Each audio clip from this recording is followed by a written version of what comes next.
பாதுகாப்பவரே பிதாவே உமக்கு ஸ்தோத்திரம். உந்தன் சமூகமதில் இந்த நேரமதில் கூடினோம் ஸ்தோத்திரம் ஸ்தோத்திரம். கூடினோம் ஸ்தோத்திரம் ஸ்தோத்திரம். எங்கள் இதயங்களில் உந்தன் வசனம் தாரும். பாதைக்கு வெளிச்சம் வசனம், பாதைக்கு வெளிச்சம் வசனம். ஆண்டவராக இயேசு கிறிஸ்துவின் திருப்பெயரினாலே உங்களை மிகுந்த அன்போடு வாழ்த்துகிறேன். இயேசு கிறிஸ்துவே முழுமையானவர், முதன்மையானவர் என்கிற மைய பொருளில் கொலோசை நிருபத்தை நாம் கற்று வருகிறோம். இயேசு கிறிஸ்து வந்ததினாலே நாம் இருளின் அதிகாரத்திலிருந்து விடுதலையாக்கப்பட்டோம். ஒளியின் சுதந்திரத்தில் பங்கு பெறுகிற தகுதியை பெற்றுக்கொண்டோம். இயேசு சிந்தின இரத்தத்தின் வழியாக பாவ மன்னிப்பாகிய மீட்பு நமக்கு கிடைத்திருக்கிறது.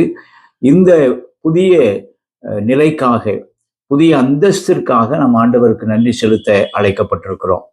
ஏன் இந்த பாவ மன்னிப்பாகிய மீட்பை இயேசு கிறிஸ்து மூலமாய் நீங்களும் நானும் பெற்றுக்கொண்டிருக்கிறோம், அல்லது எப்படி பெற்றுக்கொண்டிருக்கிறோம்? அவர் தேவனுடைய தற்சொரூபமாயிருந்தார், சர்வ சிருஷ்டிக்கும் முதற் பேருமானவராயிருந்தார். அவருக்குள் சகலமும் சிருஷ்டிக்கப்பட்டது. இந்த உலகத்தில் இருக்கிற அனைத்து சிருஷ்டிகளும், ஒருவேளை இயற்கை, மனிதர்கள், மிருகங்கள் எல்லாமே அவருக்குள், அதாவது அவருடைய ஆளுகைக்குள், அவருடைய அதிகாரத்திற்குள் உட்பட்டதாகவே உருவாக்கப்பட்டது என்பதை நாம் மறந்து போகக்கூடாது. எனவே நீங்களும் நானும் அவருடைய அதிகாரத்துக்கு உட்பட்டவர்கள். அது மட்டுமல்ல, சிருஷ்டிக்கப்பட்ட நம்முடைய வாழ்க்கையில அவர் நிறைவேற்ற விரும்புகிற ஒரு பெரிய பொறுப்பு என்ன என்று பார்த்தால், 16வது வசனத்தினுடைய மைய பகுதியை படிக்கிறேன். பரலோகத்தில் உள்ளவைகளும் பூலோகத்தில் உள்ளவைகளும் ஆகிய காணப்படுகிறவைகளும் காணப்படாதவைகளுமான சகல வஸ்துக்களும், சிங்காசனங்களானாலும் கர்த்தத்துவங்களானாலும் துரைத்தனங்களானாலும் அதிகாரங்களானாலும் சகலமும் அவரை கொண்டும் அவருக்கென்றும் சிருஷ்டிக்கப்பட்டது. இந்த உலகத்தில் உள்ள அனைத்தும் அவரால் சிருஷ்டிக்கப்பட்டது. அது மட்டுமல்ல, அவரால் சிருஷ்டிக்கப்பட்டது என்று நாம் அறிக்கை செய்வதனாலே மட்டும் நம்முடைய பொறுப்பை நிறைவேற்றிவிட்டோம் என்று சொல்ல முடியாது.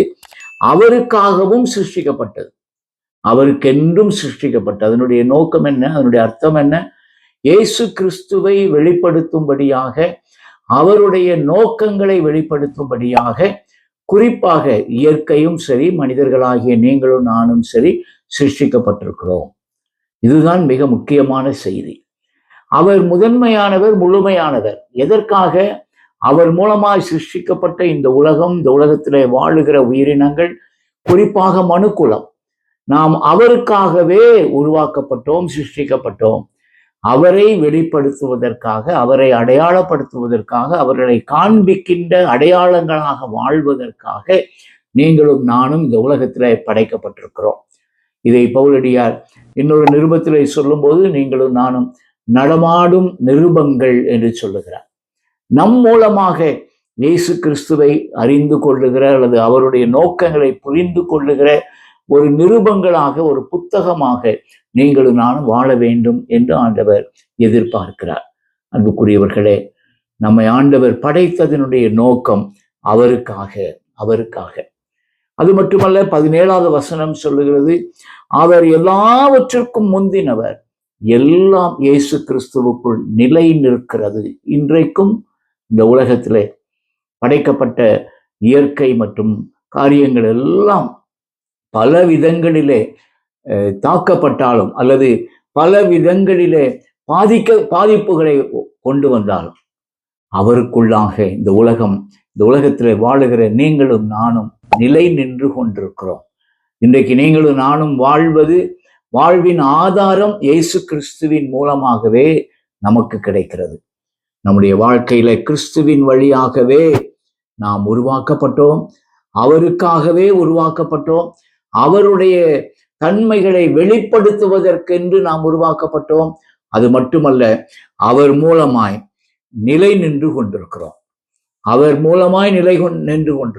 நம்முடைய மனித பிரயாசங்களோ உலக ஆற்றல்களோ அவைகளினாலே நாம் வாழ்வதல்ல, கிறிஸ்துவினாலே நீங்களும் நானும் நிலை கொண்டிருக்கிறோம். அன்புக்குரியவர்களே, நீங்களும் நானும் சாதாரணமானவர்கள் அல்ல. நம்மை ஆண்டவர் படைத்திருக்கிறார். அவரே உருவாக்கினார், அவருக்காக உருவாக்கினார். அவருக்குள் நிலை நிற்கிற, உறுதியாய் நிற்கிற ஒரு சிலாக்கியத்தை ஆண்டவர் தந்திருக்கிறார். இந்த சிலாக்கியத்தைக்கு உண்மை உள்ளவர்களாக, இந்த சிறப்புக்கு உண்மை உள்ளவர்களாக, அதை வெளிப்படுத்துகிற அடையாளங்களாக நீங்களும் நானும் வாழ வேண்டும் என்று ஆண்டவர் நம்மிடத்திலே விரும்புகிறார்.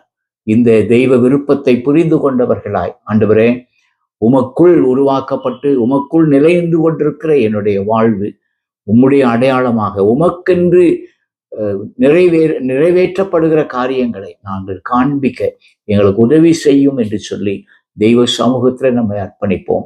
கர்த்தருடைய கிருபை நம் அனைவரோடும் இருப்பதாக. ஆமென்.